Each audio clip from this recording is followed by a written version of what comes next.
네, 여러분 안녕하세요. 뉴스입니다. 윤석열 지지율은 어디까지 떨어질 것인가? 그 바닥의 정점은 어디일까? 계속해서 추락하는 윤석열 지지율이 연일 신기록을 갈아치우고 있습니다. 취임한 지 3개월도 안 된 대통령이라고 말하기에는 정말이지 덕내 창피해서 입도 뻥끗 못할 지경입니다. 자, 이처럼 안에서 새는 바가지가 밖에서는 두말할 필요나 있겠습니까? 그냥 질질질질 자동으로 새겠죠. 어쩌면 그래서 펠로시 의장이 윤석열을 안 만나지 않았을까 하는 의구심도 생기고 말입니다. 자, 어제 KBC 광주방송과 UPI 뉴스가 여론조사 전문기관인 넥스트 위클리스트에 의뢰해서 지난 2일과 3일 이틀간 8월 1주차 정기조사를 실시한 결과 윤석열이 잘하고 있다라는 응답이 27.4%, 지난 조사 때보다 무려 일주일 만에 5.1%나 떨어졌다고 합니다. 또한 반면에 못해도 정말이지 더럽게 못한다는 평가는 지난주보다 4.6%나 더 상승한 68.8%로 조사가 됐습니다. 지역이나 연령별 조사에서도 잘한다는 응답보다는 못한다는 응답이 훨씬 더 높았습니다. 특히나 윤석열의 핵심 기반으로 꼽히는 70대 이상에서조차도 잘한다는 응답 45.7%, 그리고 못한다는 응답 48.4%로 못한다는 응답이 더 많은 것으로 나타났습니다. 이제 윤석열이 기댈 수 있는 곳은 사실상 없는 것입니다.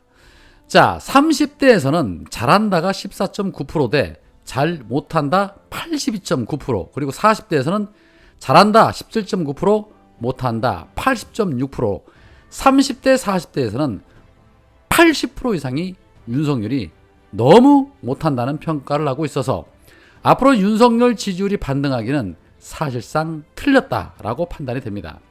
경제와 민생 정책에 대해서 전임 문재인 정부와 비교를 했을 때는 윤석열 정부가 더 잘하고 있다는 응답이 27.8%, 그리고 문재인 정부가 더 잘했다라는 응답은 58%로 무려 2배 이상 더 높았습니다. 하물며 대구 경북에서조차 윤석열이 잘한다 36.8%, 문재인 잘한다 45.8%, 부울경에서는 윤석열이 잘한다 35.3%, 문재인이 더 잘했다 53.5%로 나타나서 영남권에서도 문재인 정부가 경제와 민생 정책을 더 잘했다라고 평가를 했습니다. 윤석열 같은 형편없는 자를 겪어보니 문재인 대통령이 얼마나 대단하고 훌륭한 국정수행을 했는지 이제서야 느끼는 것입니다. 대통령이라는 자리가 원래 욕먹고 비판받는 자리라고는 하지만 세상에 아무리 그래도 그렇지 이 정도까지 형편없을 줄은 몰랐다는 국민들이 갈수록 늘어나고 있다는 것이 윤석열의 끝이 멀지 않았음을 시사하고 있는 듯해서 그나마 위안을 삼습니다. 그런데 윤석열이 잘한다고 대답하는 국민들, 대체 무엇을 잘한다는 것일까요? 참 아이러니합니다. 자, 이제 10%대를 향해 계속 달려가게 될 것입니다. 우리가 말입니다, 살면서 상대하지 말아야 할 종류의 사람이 있습니다. 바로 단순, 무식, 포악, 이 3박자를 갖춘 사람 상대 안 하는 게 상책입니다. 왜냐? 이성이 없고 상식이 없고 눈에 뵈는 게 없기 때문입니다. 자, 또 다른 한편 김건희와 관련된 사건 사고들 하루도 빠지지 않고 계속해서 터져나오고 있습니다. 앞서 도이치모터스 권오수 회장의 아들이 윤석열 취임식장에 VVIP석에 초대됐었다는 보도가 있었죠. 그리고 당시 안정권 역시도 초대가 됐었습니다. 해서 과연 이들을 누가 초청한 것이냐를 놓고 대통령실은 확인해 줄 수 없다라며 은근히 빠져나가려 했었고, 취임식을 준비했던 준비단이 해체가 돼서 확인이 어렵다라는 입장을 내기도 했습니다. 그런데 MBC 단독 보도에 의하면 7월 중순까지만 해도 이 명단이 남아 있었다고 합니다. 명단을 보관하고 있던 행안부가 이 초청자 명단을 7월 15일에 파기를 했는데, 이 날짜는 안정권의 취임식 참석 논란이 일기 시작한 지 이틀 후에 일어난 일인 것입니다. 논란이 일자 참석자 명단을 우려한 행안부가 곧바로 명단을 삭제한 것입니다. 물론 행안부는 자료의 보유기간이 지났고 개인정보보호법 때문에 파기를 하는 게 원칙이었다라고 주장을 하면서 특정인 초청 논란 때문이 아니다라고 주장을 하고 있습니다. 그러나 개인정보보호법 어디에 참석자 명단 자료 보유기간이 3개월로 표시가 되어 있습니까? 개인정보보호법 어디에 그러한 내용이 나와 있습니까? 해명이 너무 형편없지요. 증거인멸을 개인정보보호법 때문이라고 우긴다라면 처음부터 자료 자체를 만들어서는 안 됐던 것이지요.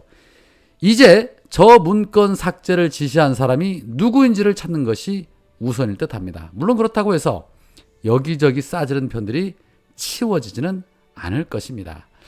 자, 그런 가운데 김건희 석사 논문 표절을 조사 중인 숙명여대가 사실상 논문 조사를 중지했다고 합니다.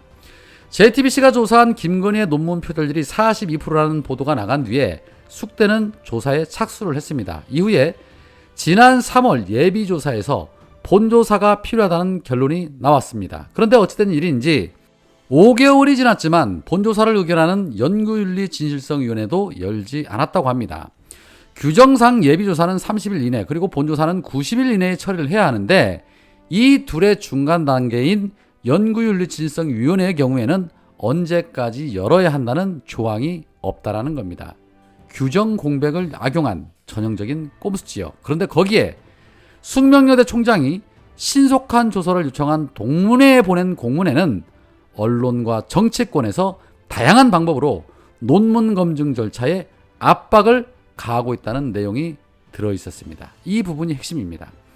도대체 어느 언론사에서 또는 정치권 누구로부터의 압박이 있었냐는 것입니다.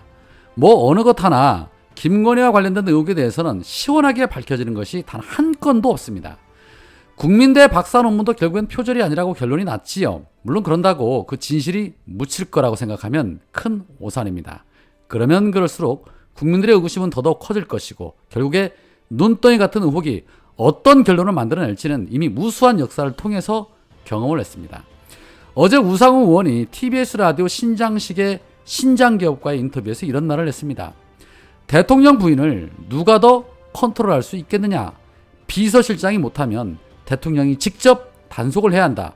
그런데 이게 지금 그냥 아무도 통제를 못하니까 벌써 굵직굵직한 일만 서너 건이 계속 대통령 부인과 관련된 것들이 이슈가 오르지 않느냐. 국민이 볼 때 이거 심각한 일이다. 김건희를 어떻게 컨트롤할 거냐는 그건 굉장히 중요한 정무적 과제로 세우고 참모들이 그 대안을 내야 된다. 안 그러면 이거 뭐 갈수록 더 희한한 일이 생길 수 있다라고 경고를 냈습니다. 우상호 의원이 말한 더 희한한 일이 어느 것인지 알 수는 없으나 실세가 김건희라는 거 이미 세상이 다 아는 일인데 참모들이 무슨 대안을 낼 것이며 윤석열이 통제한다는 것은 속아웃을 일이죠. 통제하라고 말하기보다는 민주당에서 확실한 한 방을 준비해서 끌어내리는 것이 더 빠를 것 같다라는 생각이 듭니다. 안 그렇습니까? 오늘은 여기까지입니다. 고맙습니다.